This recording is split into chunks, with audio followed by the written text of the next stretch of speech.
Pues tengo el placer, de verdad, auténtico, después de muchos años de no ver a Bienvenido, Bienve, pues representarle. Confieso que como hacía mucho tiempo que no nos veíamos, claro, yo tengo unos recuerdos que son de los años 80. ¿Qué memoria tienes? Entonces, de los años 80, porque me parece que cuando tú te fuiste a Madrid en el 91, creo que no los hemos vuelto a ver. Y yo venía diciendo, ¿habrá cambiado? ¿A peor? Bueno, se dice que la gente, las personas no cambian, mejoran o empeoran. Entonces, yo le digo igual. Igual de jóvenes, nos hemos jubilado entre tanto, pero casi ni se nota. La verdad es que también me ha sorprendido que, bueno, que parece que muchos de vosotros ya me conocéis, así que no sé si la presentación que voy a hacer tiene mucho sentido. En fin, una palabra para definir a Bienve: profesor o educador, como queráis. Fue primero profesor de GB, que eso yo no lo sabía, me acabo de enterar prácticamente. Después sacó las oposiciones a catedrático de instituto. Estuvo un par de años en Oñate, en Estella y luego en Burlada. Iba a decir en Pamplona, pero en Burlada. En esa época en la que nos conocimos, algunos de vosotros pues, os sonará la Asociación Amado Alonso y las sesiones que organizábamos de este estilo. Y yo recuerdo pues, a un señor, yo creo que tiene pues, las cualidades de un buen profesor, de un buen educador. Primero, saber, tener conocimiento. Una persona que pasa desde profesor de GB a profesor de secundaria a profesor universitario, pues quiere decir que tienen un afán de conocimiento, un afán de saber, un afán de crecer. Bueno, estaba claro, o sea, no había más que oírle para darse cuenta de que sabía de qué estaba hablando. Y luego la otra cualidad es que es un gran comunicador. Tiene buen humor, un poco socarrón,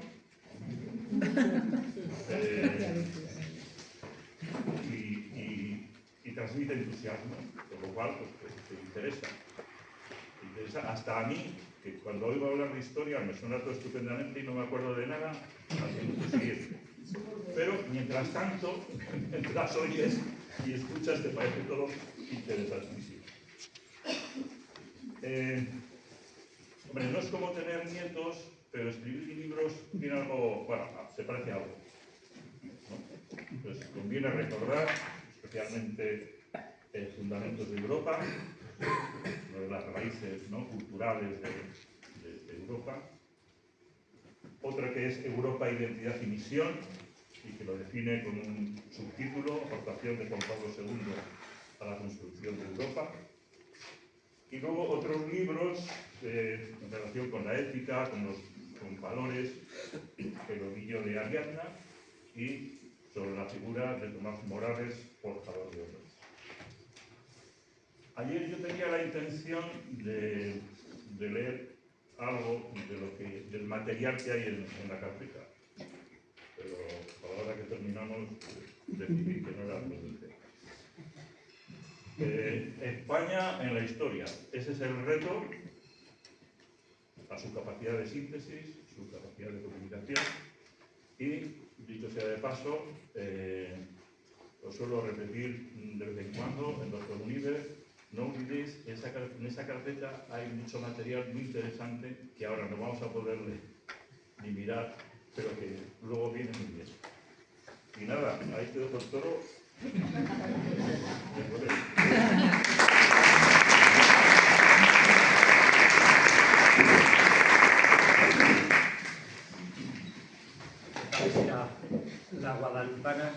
da fuerza en la voz porque anda la cosa regular.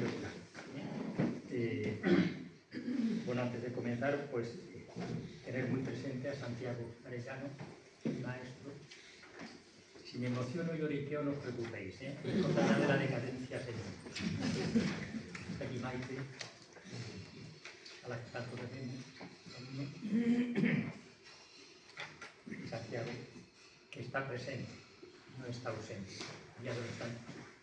De esos 144.000, nos dice el libro bellísimo de la lectura. Ahí está él, vestiduras blancas, porque siguieron al Cordero. Y ahí estamos nosotros. Quiero decir, yo no voy a hablaros ahora, no voy a dar ninguna homilía, pero que en esos 144.000, esa muchedumbre que no se podía contar, está él presente aquí, porque nuestra vida no termina, se transforma. Y por tanto también a él un poco pues le quiero encomendar estas líneas que voy a leeros y a comentaros de España, ¿no? Y luego decir a vosotras, habló ayer y alguna maestra había dicho a sus niños que España no existía. Bueno, yo les recomiendo que lea las Laude Hispania de San Isidoro, siglo VII. Ya él hablaba de Hispania. Y cuando los romanos llegaron aquí, pues a esta tierra celtibérica, la llamaron las legiones romanas Terror Romanorum Hispaniae. España es terror de los romanos. Nadie quería mirar. Quiero decir que España existe, ha existido y creemos que seguirá existiendo más o menos. Vamos entonces a hablar un poquito de esto. Yo lo que quiero no es daros una lección de historia, sino todo lo contrario, es decir, una reflexión sobre esto que os digo, ¿no? España en la historia, identidad y misión. Hemos puesto ahí unas diapositivas que os ayuden un poquito al texto, sin más, ¿no? Pero lo que sí que quiero un poquito explicaros es reflexionar sobre estos temas, sobre este tema de España en este momento. Voy a ir leyendo, porque a mí me ayuda mucho leer, y luego pues glosaremos algunas cositas, ¿no? La historia, ahora que hablamos de memoria histórica, que hay tanta memoria histórica, la historia es la memoria de una sociedad, de un grupo humano. Un hombre sin historia, un hombre sin memoria, perdón, no es nada. Ahora se habla mucho de recuperar la memoria histórica, pero nos lo dicen desde el poder político, lo cual debe provocar en nosotros, cuando menos, un sobresalto. Vamos a ello, pero sin falsificaciones, sin negar los hechos, sin arrancar páginas de historia. Me explico. Pudo triunfar Cartago sobre Roma en las guerras púnicas, pero no fue así. Venció Roma a Cartago. Pudieron no existir las invasiones germánicas, o no haber existido el expansionismo islámico, pero existieron esos acontecimientos y nuestros antepasados pudieron haber respondido de otra forma a lo que respondieron. Entonces seríamos otra cosa, pero no fue así.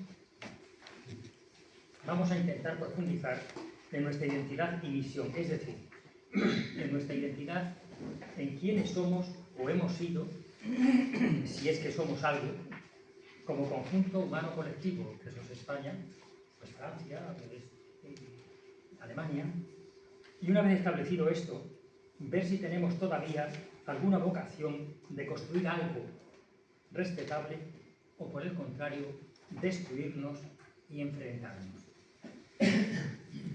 Creo que es importante esto porque de alguna manera es un fenómeno parecido, salvando distancia, al que hacemos cuando intentamos establecer nuestra trayectoria personal. Es decir, en todos nosotros late esto: ¿quién soy? ¿Qué hago aquí? ¿Qué puedo hacer? No tendríamos conciencia de nosotros mismos, ¿no? Vamos a repasar un poquito de historia, como unos hitos importantes en este sentido. Repasemos brevemente la historia de España, sin hacer ahora una lección de historia. Hagamos memoria, destacando 8 situaciones que a mí me parecen insustituibles.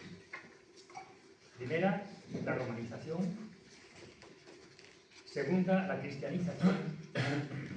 Párrafo, Santiago Apóstol. Tercera, la germanización, el conflicto religioso el tercer concilio de Toledo. 4, la Edad Media, afirmación frente al otro, definición de los reinos hispánicos. 5, los reyes católicos, nacionalidad y transnacionalidad española. 6, América, un imperio hispánico, la transeuropeidad. 7, la ruptura de Europa, los errores, entre comillas, de España. Y 8, el 19, discordia y naufragio de España. Son como 8 pilares que marcan actitudes de España y de los españoles en esas situaciones, que nos marcan, que nos definen, que nos perfilan poco a poco. Vamos a la romanización. La romanización es, si queréis, yo lo veo así, la primera hispanización. Procedente de la península itálica, los romanos construyeron la más importante macroforma política de la antigüedad, dominando y organizando el territorio europeo desde los ríos Rin, Danubio y Mar del Norte hasta los desiertos del Sáhara y de Arabia, y desde el Finisterre hasta Mesopotamia. Nos reímos de los grandes imperios actuales. La llegada de los romanos a España comenzó como un enfrentamiento militar entre dos potencias que se disputaban el Mediterráneo occidental, Cartago y Roma. Son las guerras púnicas cartaginesas. Esto fue debido a la importancia estratégica de la península y a sus riquezas naturales. Dominar Hispania, que ya parece este nombre, Hispania, le costó a Roma 2 siglos, 218 a.C. al 19 a.C. Desde ese momento Hispania pasó a formar parte de una superestructura política y administrativa colosal que engloba las actuales España, Francia, Italia, zonas del sur de Alemania, todos los estados balcánicos, Serbia, Bosnia, Eslovenia, Grecia, gran parte de la actual Turquía, parte de las actuales Siria, Líbano, Israel, Palestina, norte de Egipto, Libia y norte de Túnez actual, se dice pronto, en una forma política inmensa que llamamos el imperio.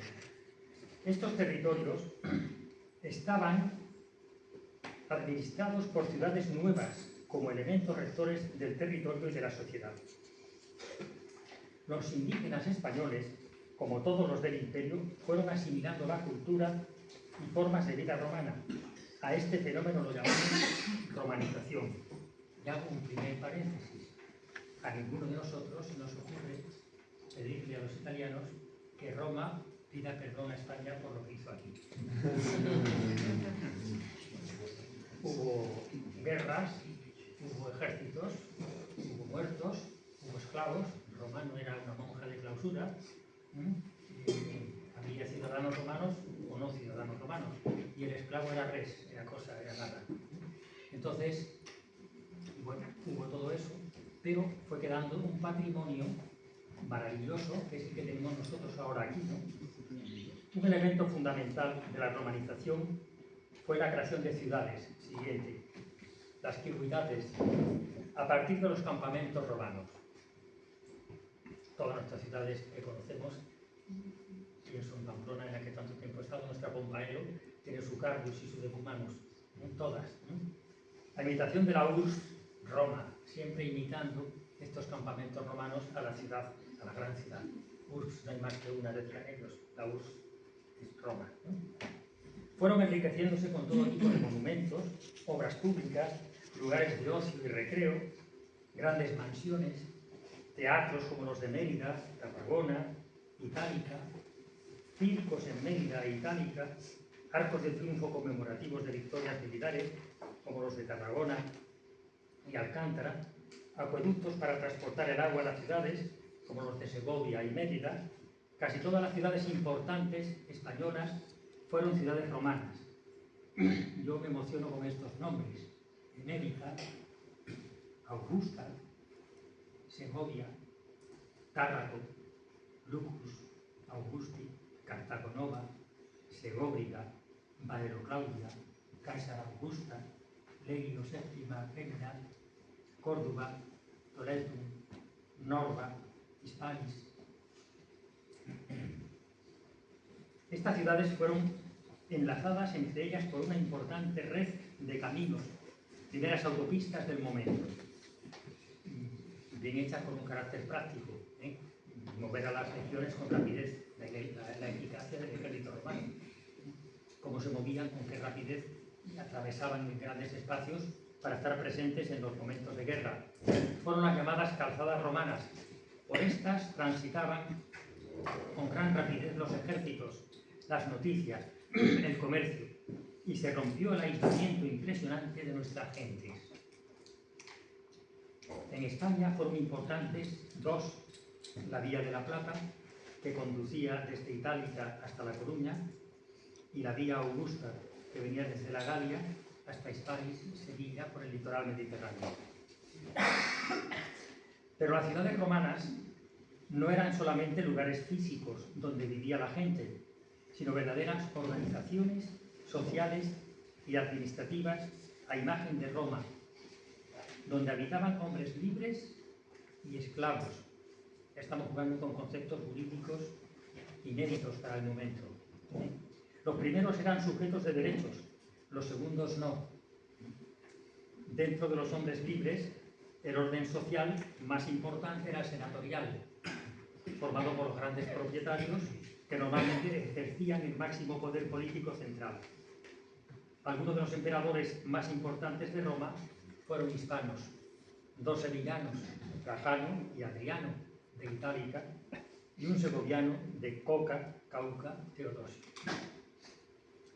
Recordad que a mí me hace mucha gracia cuando leo con la Sagrada Escritura los Hechos de los Apóstoles, San Pablo, que era un gigante, pero que tenía un puntito de chulería, cuando anda peleándose con los judíos que lo quieren matar, el tribuno romano lo acoge para lo llevarle en brazos para salvarlo de los judíos.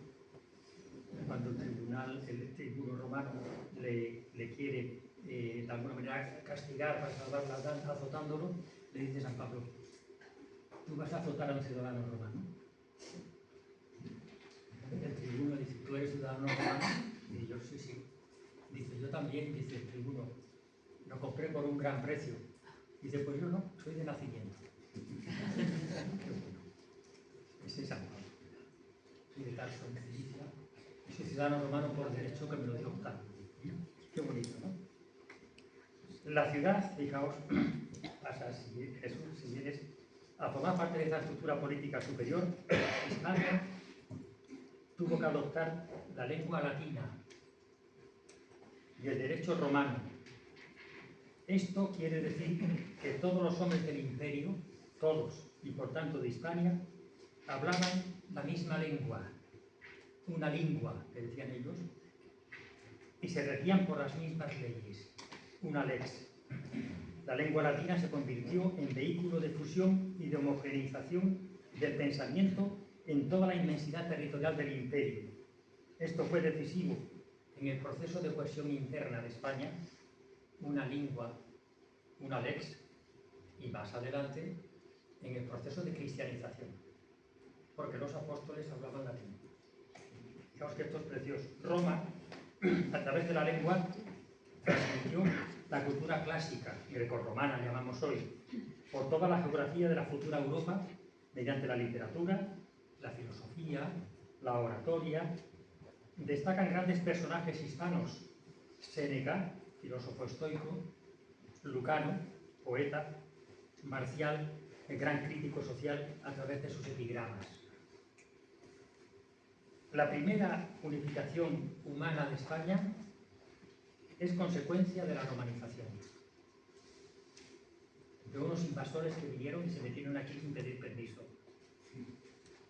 La romanización no fue una mera ocupación o conquista, sino una penetración profunda, lingüística, administrativa, política.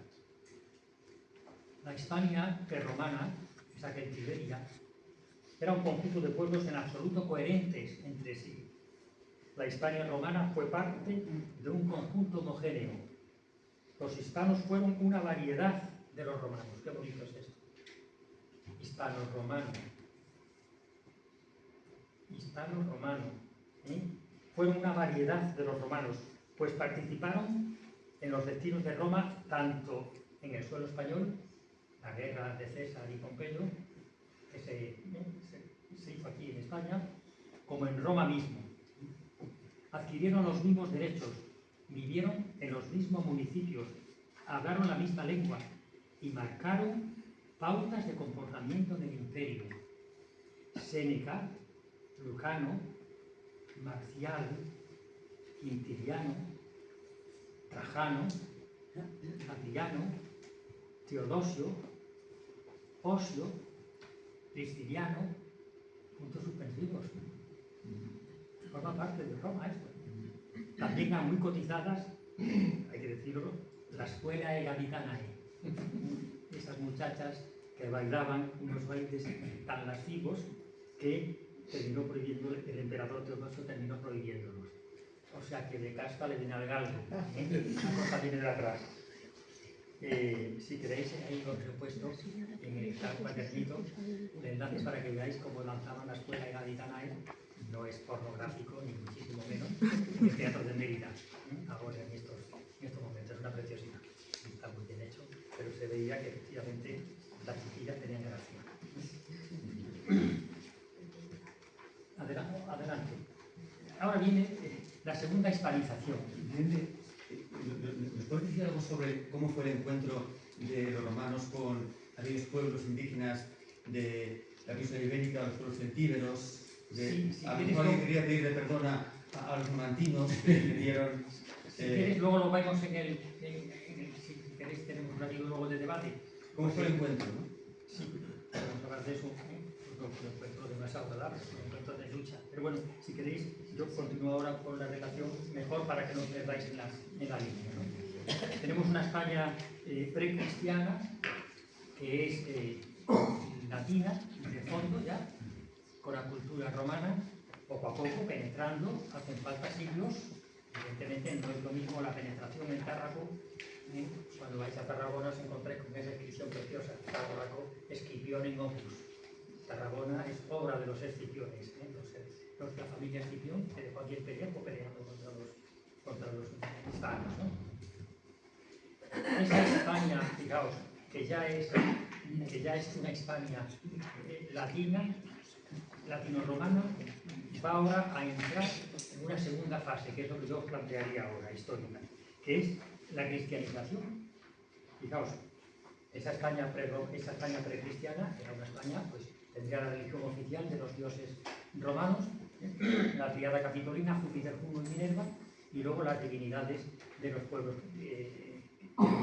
españoles, de los pueblos los otros, unos y otros, sus dioses, pero la tríada capitolina, Júpiter, Juno y Minerva son los tres grandes de Roma, que era la religión oficial en la que casi nadie creía.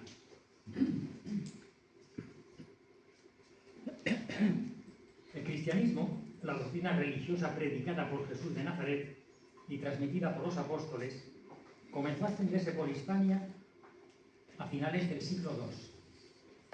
Quizá el mismo San Pablo estuviera antes en Tárraco. No sabemos. Él marca sus intenciones, pero no sabemos. Con Tarragona y por ahí pues, tienen estatuas de San Pablo, bueno, a Dios seguido, estupendo, pero no sabemos nada más que su intención, ¿no? La tradición atribuye también a Santiago, otro de los apóstoles de Jesús de Nazaret, el hermano de San Juan, su presencia en España. La Catedral de Santiago de Compostela, en Galicia, conserva, según la tradición, sus restos y casi con toda seguridad lo de los primeros discípulos suyos, los obispos Atanasio y Teodoro. El cristianismo, fijaos en este detalle, penetró con facilidad gracias a que las gentes hispanas hablaban y entendían la lengua latina. Hay también un dato importantísimo, porque los acontecimientos históricos y providenciales en la historia, que Dios desde su conocimiento infinito va trabajando misteriosamente, pues se vale de estas cosas. Esta gente hablaba latín, todos, aunque luego tenían sus lenguas particulares. Y por el latín penetran sus padres, penetran los grandes apóstoles que vienen de Oriente. El cristianismo penetró, fijaos, con facilidad gracias a que las gentes hispanas hablaban y entendían la lengua latina. Por todo eso, las zonas más profundamente romanizadas fueron las más cristianizadas. Claro, claro. Ciencia, fe, cultura, fe. Qué importante es esto, ¿no? Dominar los criterios culturales, penetrar en la cultura, hacer que la fe penetre en la cultura, ese sueño de Juan Pablo II, ¿no?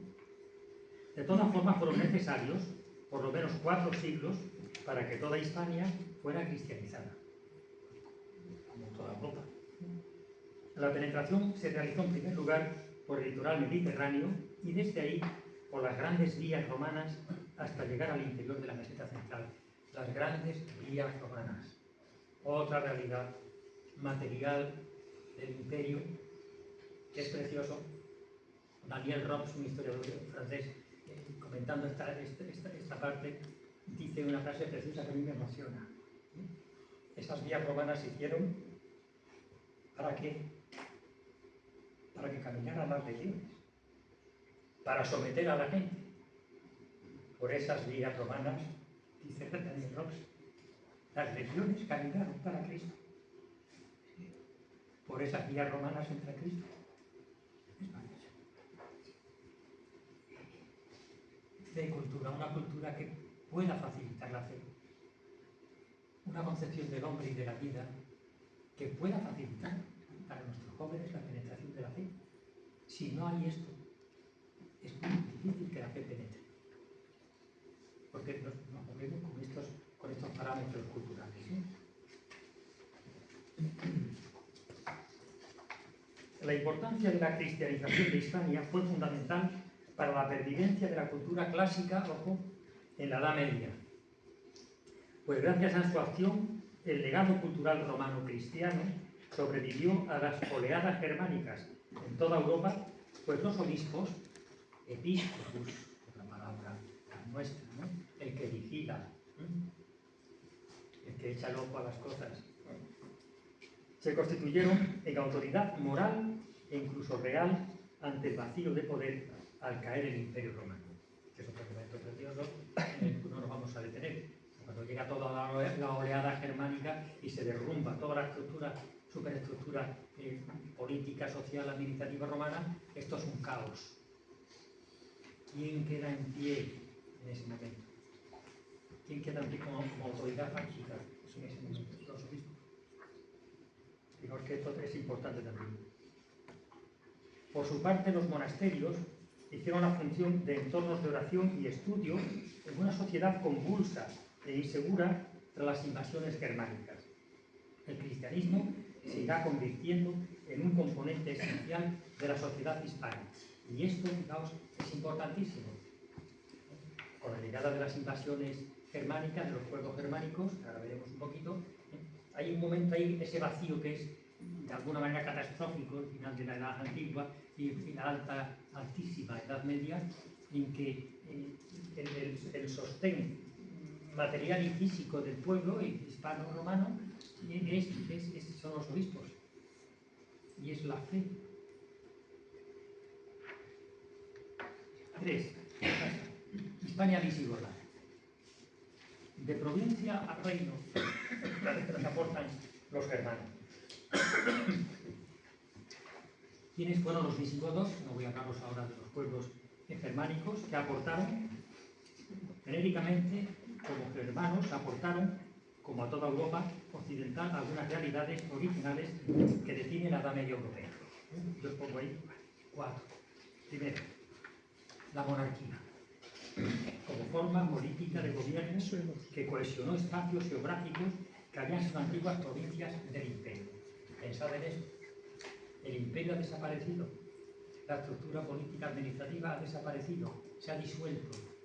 Entonces, ¿qué hacemos con las grandes áreas?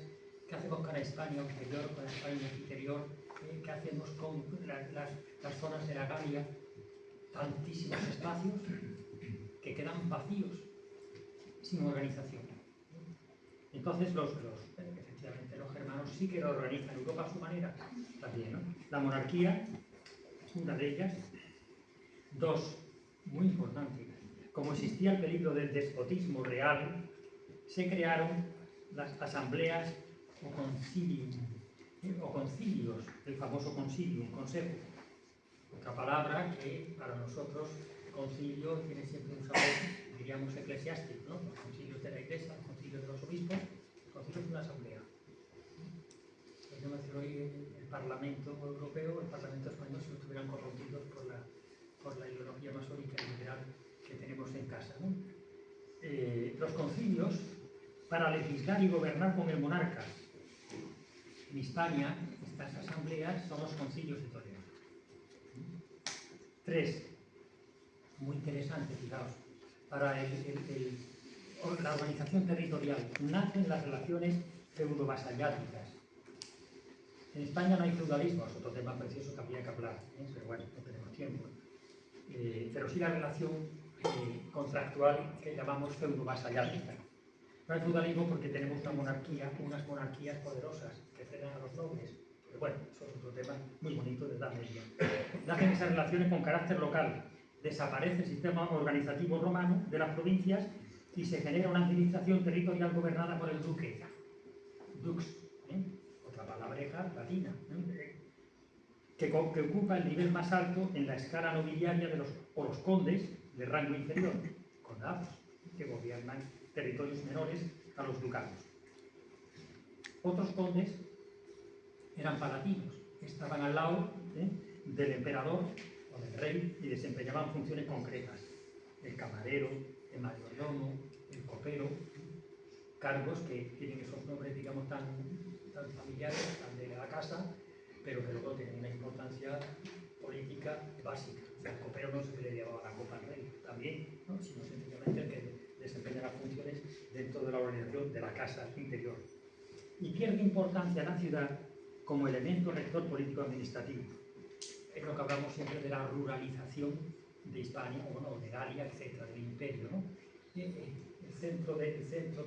Se centra ya más en el ámbito rural, en los condados, en los ducados, en lo que los señores gobiernan territorialmente. En el caso hispano, atención a esto, surge un problema gravísimo. Se dan el problema de identidad por razones étnicas y religiosas. Aquí tenemos digamos hoy un marrón que se nos presenta importante. Los visigodos, que eran la minoría dominante, es germánica y arriana. Ya sabéis todos qué es el arrianismo, ¿no? Una doctrina teológica que niega que Cristo sea Dios. Os lo tengo ahí puesto, la definió el presbítero Arrio, que sostenía que Jesucristo procede del Padre, pero no es eterno. Que es un tío extraordinario, creado antes que Dios creara el tiempo, total. Lo que queráis, pero Cristo no es Dios. Una herejía que era de Arrio y que también un poquito actual. Que Cristo es Dios, bueno. Esto que sea Dios es muy difícil de explicar. ¿Qué hace Dios metido en un niño? Es muy complicado. Vamos a dejar las cosas. Arrianos hay muchos, hoy también, Sí. Eso tiene que Jesucristo está subordinado al Padre, ¿no? Está subordinado al Padre. Sí. Es un intermedio, pero bueno, seguimos. Fijaos esto. La minoría visigótica es germánica y arriana, y los hispanos romanos, mayoría dominada, es católica. La hostilidad entre ambas realidades fue evidente. Se prohibieron los matrimonios mixtos, un arriano con un cristiano, un católico. Se dieron leyes para cada grupo, el código de Eurico para los hispanogodos, las leyes para ellos, y el código de Alarico para los hispano-romanos. O sea, hay dos tipos de legislación. Se genera una fuerte división entre católicos y arrianos, que se hace también política, lógicamente, porque van unidas, ¿no? De esta realidad traumática arrancó la decisión más importante de la Hispania visigoda.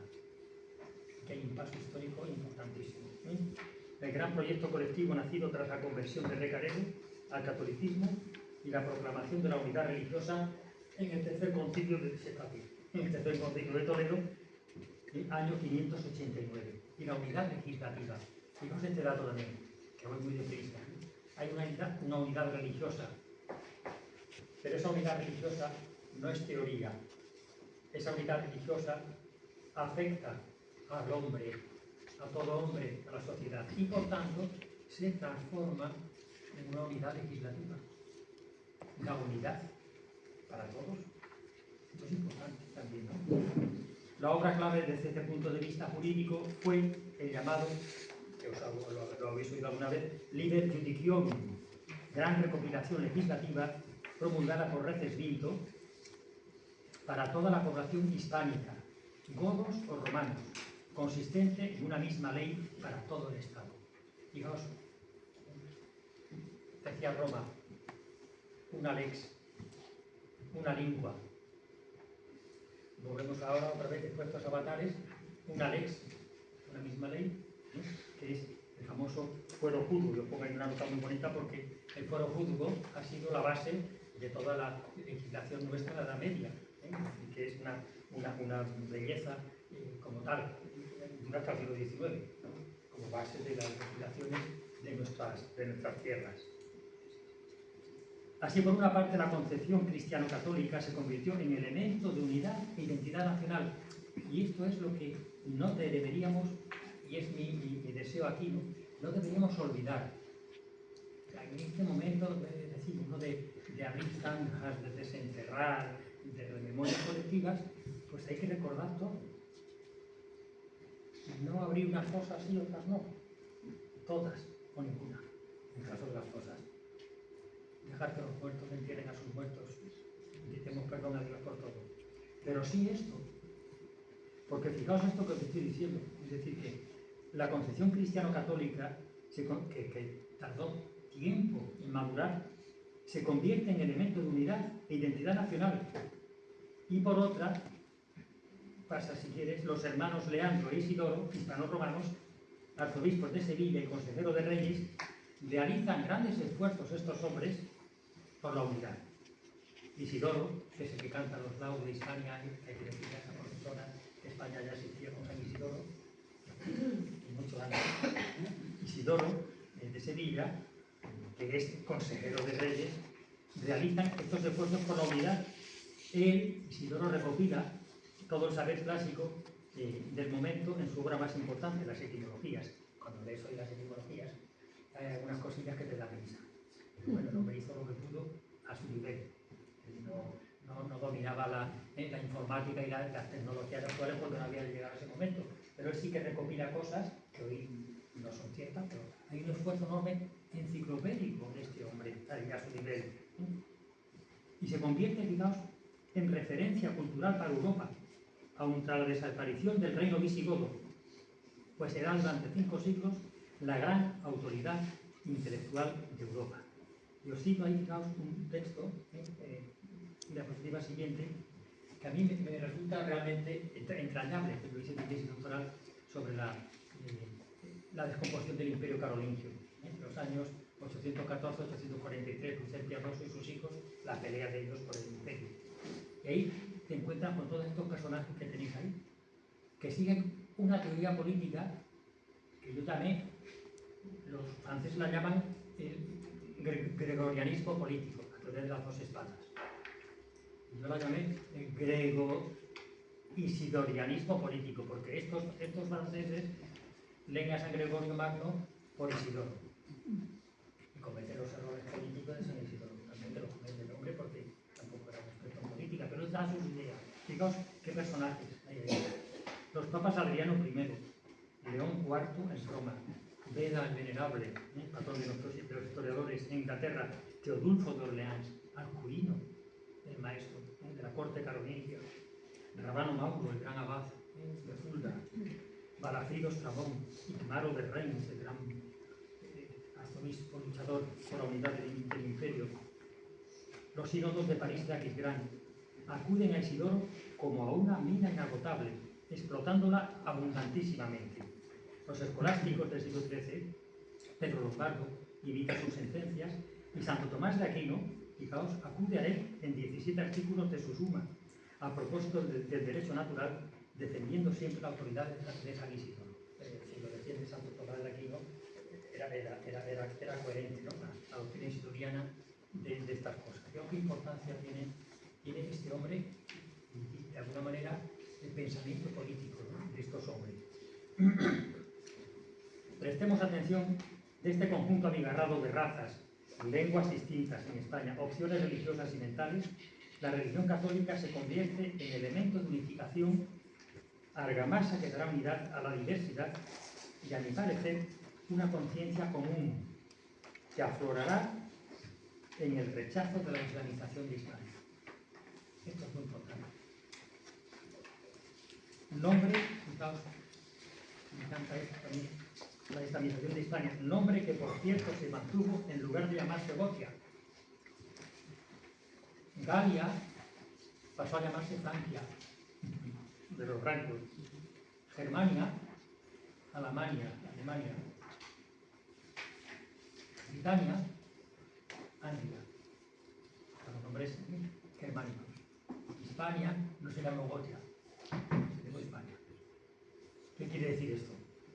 Que la potencia cultural hispánica, hispano-romana, absorbe, y gracias a Dios nos quedamos con un nombre bien bonito, porque se llama Gotia, suena un poco feo ese nombre. Suena un poco así,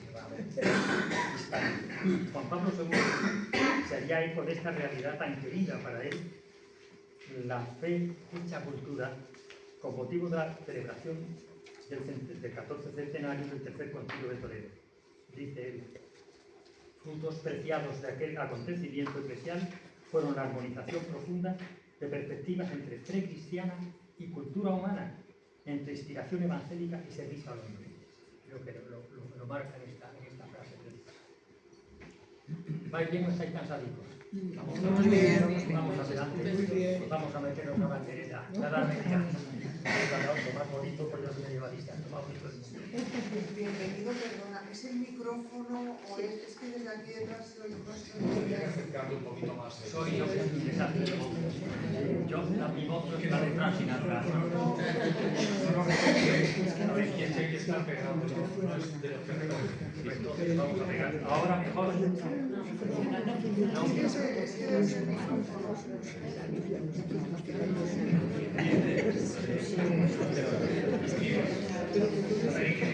Ahora parece que sí.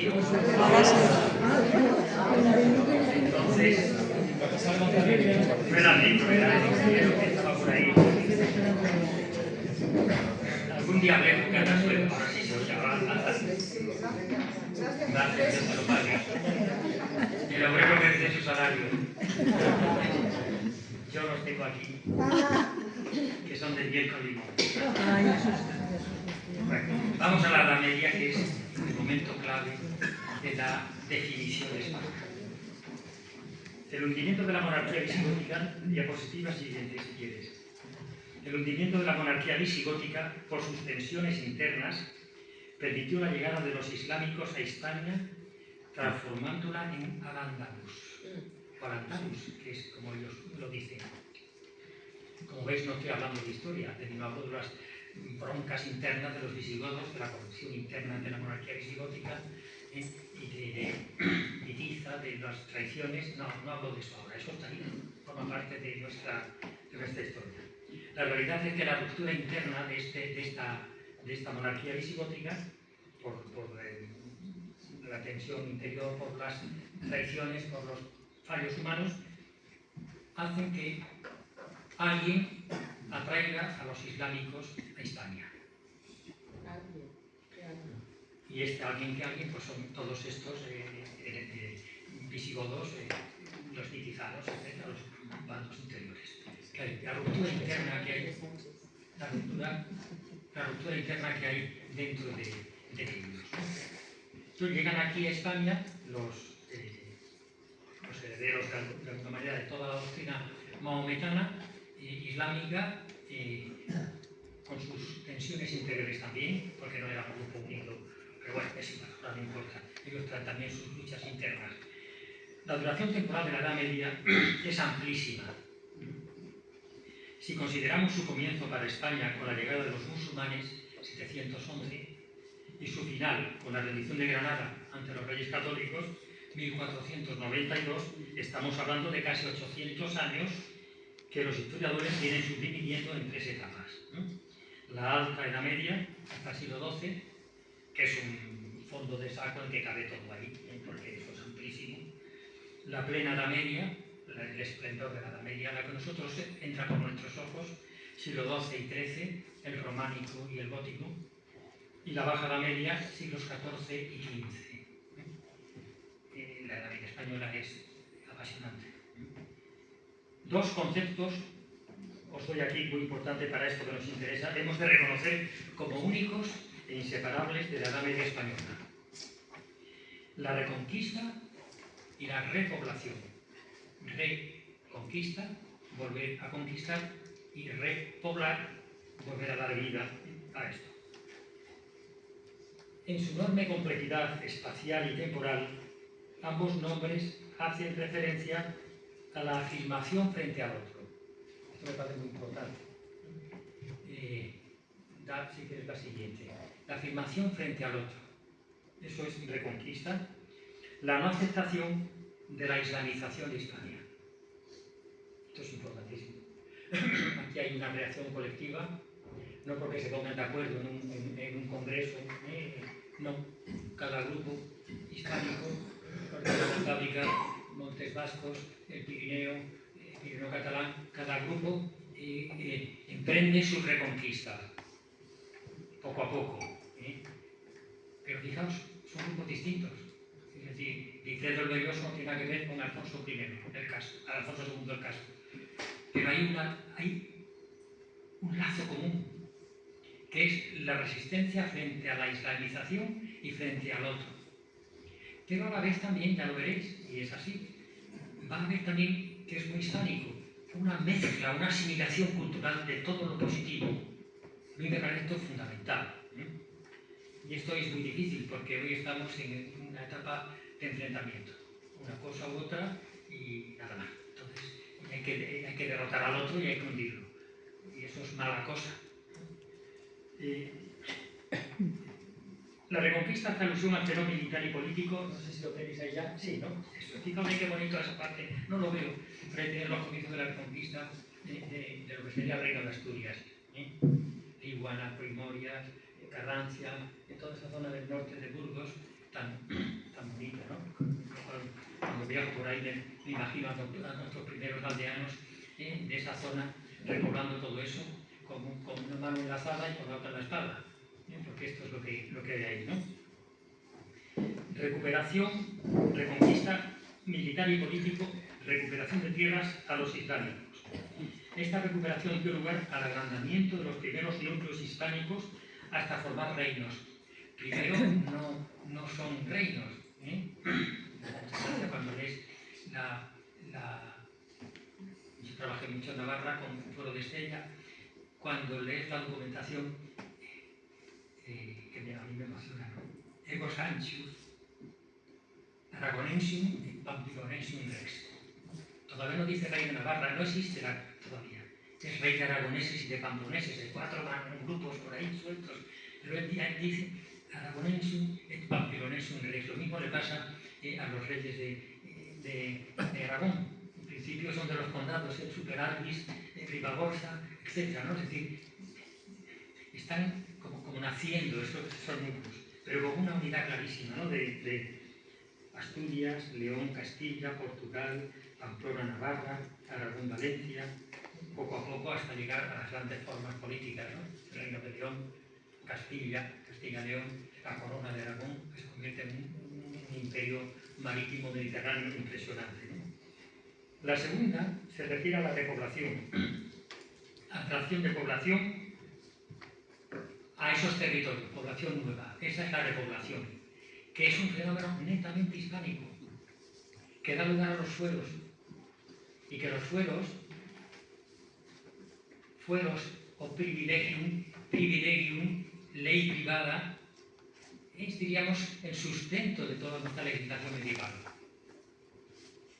Los fueros y privilegios que otorgan los reyes, los señores temporales o eclesiásticos a muchas villas, dono, bolo, dice el rey de Pamplona, Sanchus, ego, dono, quiero hacer de mi ciudad, que se llama Lizarra, bono facere populaciones de francos. Quiero hacer población de franco en mi ciudad, que se llama Lizarra. Lizarra es Estella. Y a esa ciudad que digo a Eliquitur Lizarra, es que me encanta el latín perruno de estos reyes. Esa Lizarra va a tener un fuero propio. Y en ese fuero, ese fuero es ley para los estéticas. En que viven judíos, en que viven navarros y viven franceses. Y en el fuero dice, si se pelea un francés con un navarro, el francés pague tantos sueldos y el navarro tantos. Ojo, ¿eh? Aquí hay una distinción muy clara.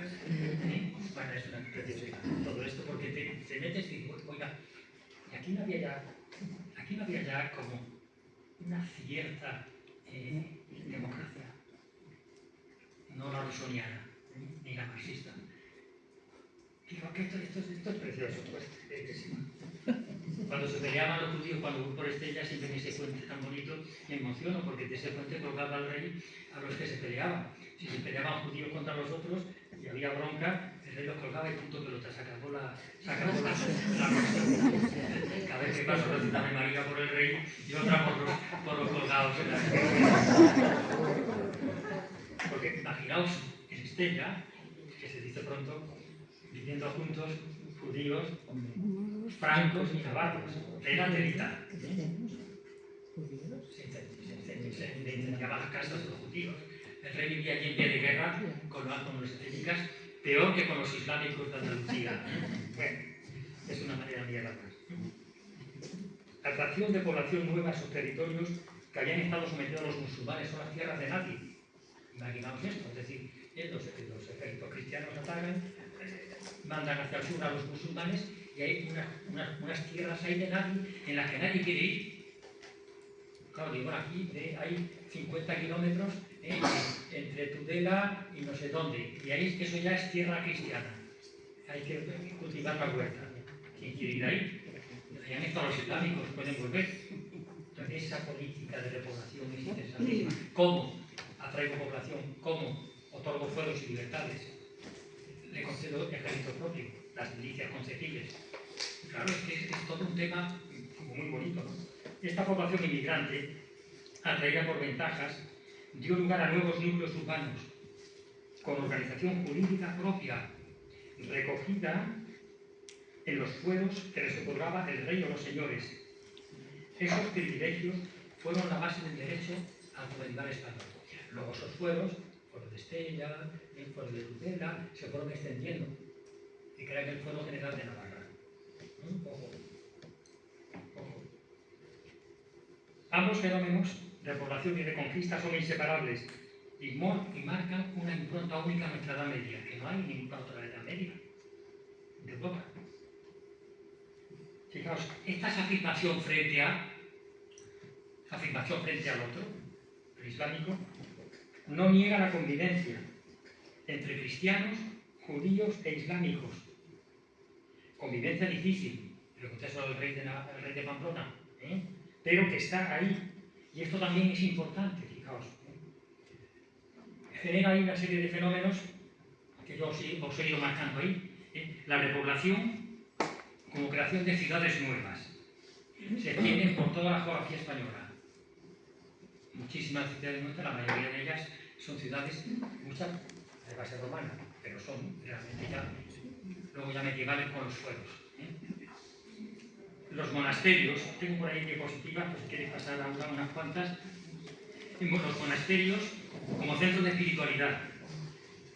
Santo Toribio de Liébana, en Cantabria, San Salvador de Begue en Navarra, San Juan de la Peña en Huesca, Santa María de Ripoll en Gerona, Santo Domingo de Silos en Burgos, San Millán de la Cogolla en La Rioja. Hoy cuando vayáis a estos sitios tenéis que besar el suelo de estos sitios. Vamos, yo sobre todo en Leire, que he estado tanto, digo, bueno, vamos a ver. Ahí está la tumba de los primeros reyes de Pamplona y de Navarra, ¿no? Leire, corazón de mi reino, decía Sancho III, nuestro rey Navarro. Más antiguo San Juan de la Peña. Sí, claro. Emblemático de Sí, pero bueno, es igual todos estos, claro, de San Juan de la Peña prácticamente van tomando copia Santiago, los demás, muchos monasterios son monjes benedictinos, que entre ellos luego se cambian, lógicamente. Camino de Santiago francés, hacemos lo pongo ahí, ¿no? Con la creación de burgos y ciudades como forma de convivencia urbana, que muchas ya existían, pero que estos caminos tienen una fuerza, una vitalidad de gente que pasa por ahí. Pamplona, Puente la Reina, Pienso Navarra, Estella, bajamos a Logroño, Nájera, Carrión de los Condes, Burgos, León, Astorga, Ponferrada, madre mía. Y por citar solo los más así gordos, ¿no? Las universidades, Valencia y Salamanca, fueron fundamentales desde el punto de vista cultural, la en plena Edad Media, por supuesto que sí, ¿eh? Y a mediados del siglo XII, está ahí también la Escuela de Traductores de Toledo, Andrés, no sé si está por sí.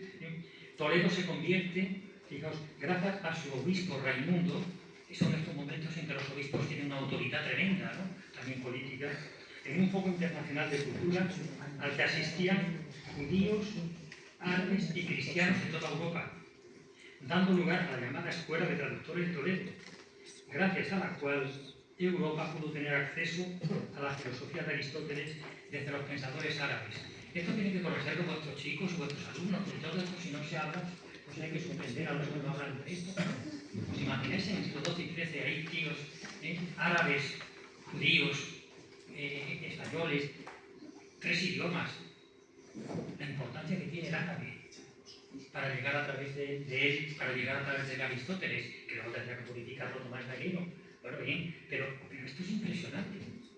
Y de ahí, por el camino de Santiago, saldrá toda esa filosofía, esa riqueza que nos llega de Oriente, y desde el mundo judío, llegará a Europa. Si no, que se lo preguntéis a Santo Tomás de Aquino. Es que esto está ahí, ¿no? Esto es una belleza, tienen que conocerlo a los chicos, ¿sí? Porque esto es muy importante. Escribe Julián Marías al respecto una cita que os pongo ahí que me parece muy bonita, ¿no? Nuestra nacionalidad se construye frente a ellos, al islámico, como algo ajeno a ellos, fundado precisamente en la repulsa permanente de la islamización. Ni por un momento admiten los cristianos, exentos de la dominación árabe, que ésta sea aceptable, ni siquiera que sea irreversible. Fijaos esto, ¿eh? La reacción de libertad, frente a una especie de determinismo, esto es así, no hay que lo cambie. No, no, ¿eh?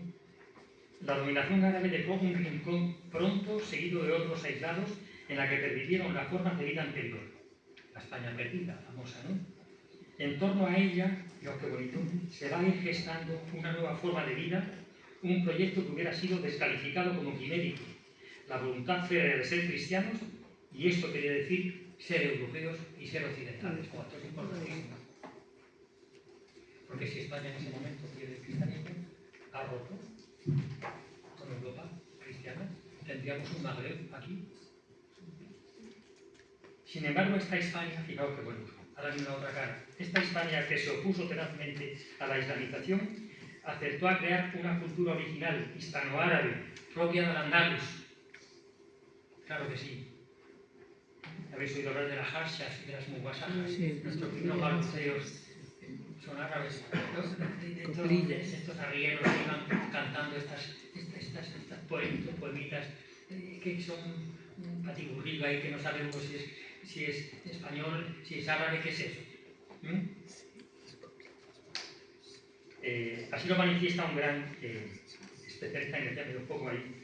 A pesar de las vicisitudes seculares, durante toda la reconquista cristiana, la capital intelectual de este occidente musulmán, la capital intelectual de Al-Andalus, de este occidente musulmán, permaneció en España.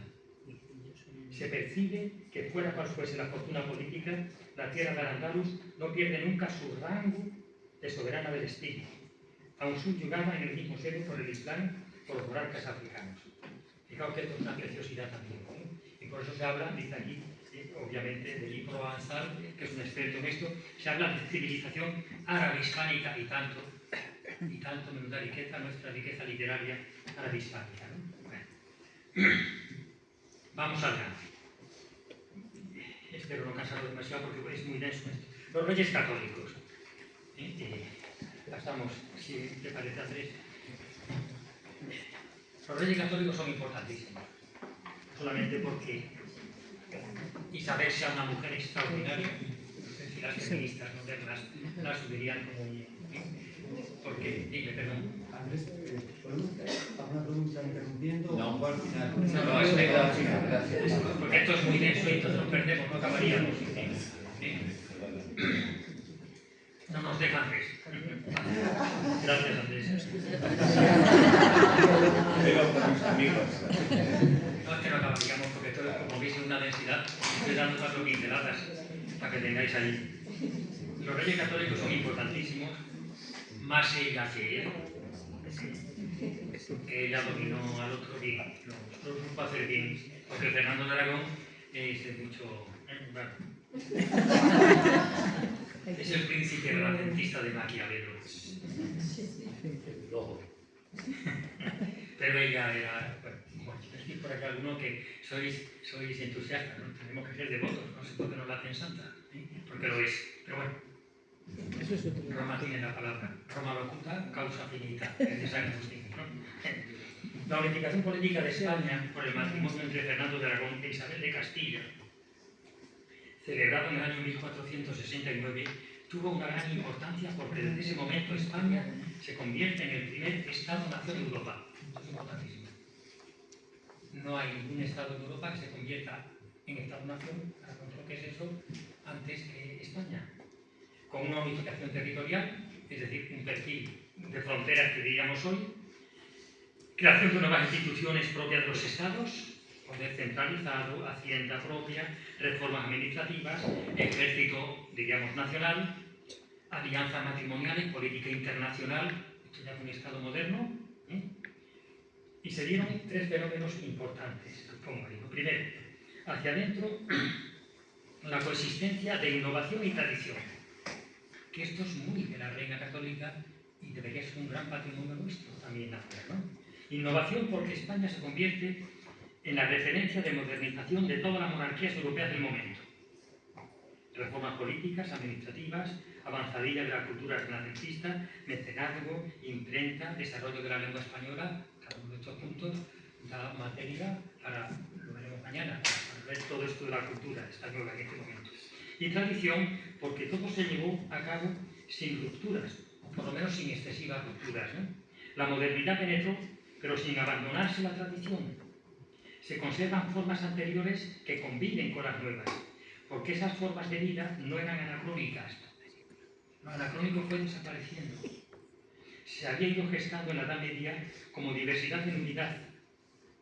Nuestro gótico isabelino es un ejemplo de esa transición en este tema. Y hacia afuera, el gran acontecimiento del descubrimiento de América. La corona de América, es otro tema inmenso. Hablamos ahora de hispanidad, yo os hablo de España y esto es hispanidad. América es la transeuropeidad. Si con los reyes católicos se habla de transnacionalidad, esa nación que se propone como ejemplo a toda Europa, América es la transeuropeidad. Es Europa por primera vez en América, ¿no? La corona de Castilla impulsa esta gran aventura. Llegamos a América. Yo ahí os digo como 3 cositas que son muy importantes. Primera, incorporación de los pueblos americanos a la corona de Castilla. Los hombres y mujeres de América hispana fueron súbditos de la corona con sus leyes propias, como sabéis. Las leyes de Indias en sus versiones de 1512, 42 y 6680. No eran esclavos o miembros de segundo orden. Por eso, las Indias nunca fueron denominadas colonias, refiriéndonos a la explotación económica de las mismas, lo que hacen los ingleses, sino provincias o reinos, es decir, estados con un mismo reino. Nueva España, Hispanoamérica, ahora tampoco Latinoamérica, que es inglés, francés, Latinoamérica es más amplio que Hispanoamérica. Primero eso, fijaos, son súbditos de mi corona, aquellos indios que trajo Colón, que se ofrece la reina como esclavos y no lo mandó la reina a galeras de milagro, ¿no? Es decir, que son súbditos de mi corona, son por tanto súbditos míos. Y dos, la gran labor misionera de expansión del cristianismo apoyado por la corona. Y os pongo aquí un texto muy grande del Testamento de Isabel la Católica. O sea, y es inequívoco. Eso de la reina, que ahora no os leo por no cansaros más, en este. La voluntad de ella de procurar inducir y atraer los pueblos a nuestra santa fe católica. Ese es el testamento de la reina. Es su última voluntad. Suplico al Rey y Señor y a mi hija que hagan eso. Es testamento. Es última voluntad de la reina católica.